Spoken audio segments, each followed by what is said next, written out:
Okay, so my library research tool is WorldCat.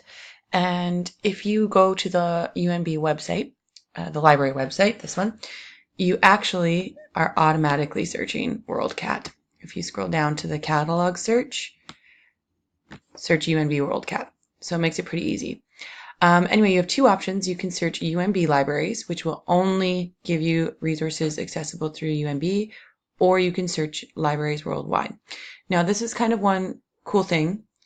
That's kind of what WorldCat prides itself on.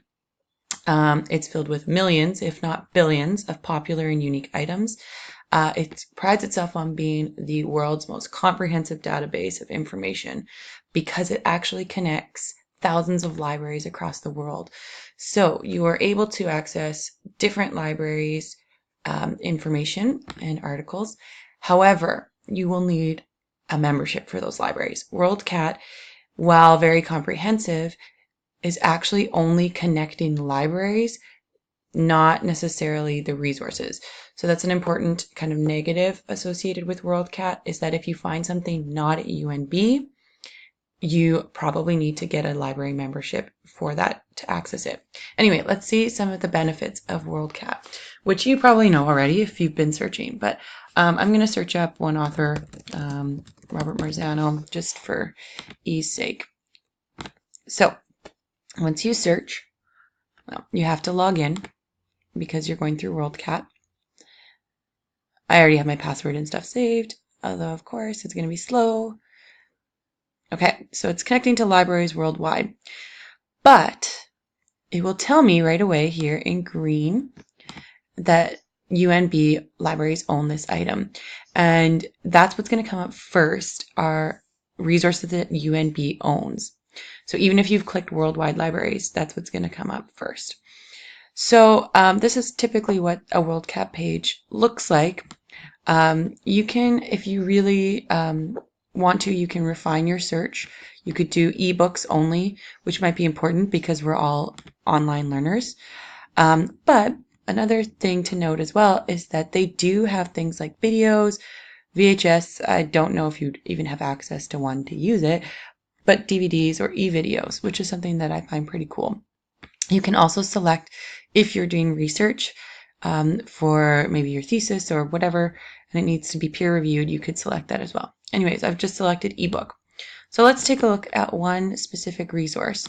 I actually own this book, so I don't need to look at it, but for ease sake, we will. So it's pretty cool. It comes up like this, ebook. As you scroll down, you get a lot of information. So find a copy online. You can view the ebook through UNB libraries. If by chance it didn't happen to be here, you could look at other libraries, which we do have access to. Some of them, like EBSCO host and other ones. So, I mean, you could access it as well. Now, if you are a super keener or you just don't like digital stuff, you can actually find solid copies. Now, even though UNB doesn't have a physical copy, you could search worldwide. Now, I've already entered in my postal code. Well, okay, that's a zip code. I'm in San Diego.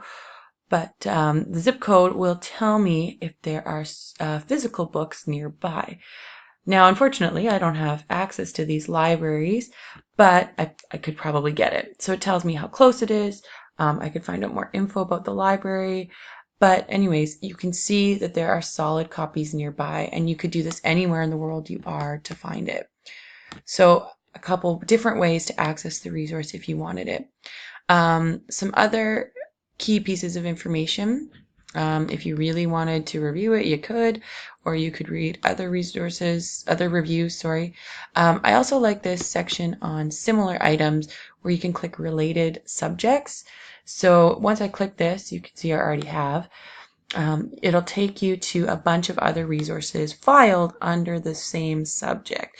So if you're doing research for a paper or whatever, it's going to give you lots of different options.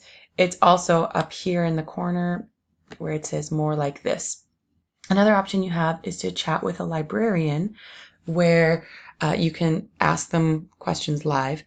I won't do that now just for time's sake, but it's a really cool option for trying to find more resources, or maybe you're having trouble finding a digital copy, whatever you need. Finally, the last really great thing is this cite and export option. Now, you don't even have to go into the resource. You don't even have to go to the ebook, but maybe you already had used this resource and you just needed the citation. Now, to save yourself time, if you're on the resource, you can click Cite or Export. Now, we use APA in our graduate level education program, so you can click it and it's already cited it for you. So all you have to do is copy and you can paste it into your bibliography or reference list, and it will cite it in all the other ways as well. Now, it'll do this for every article or book that you're going to use, which is a pretty fantastic addition to this resource. You could add it to your own list if you were making a bibliography list as well. You can link it, whatever you need to do.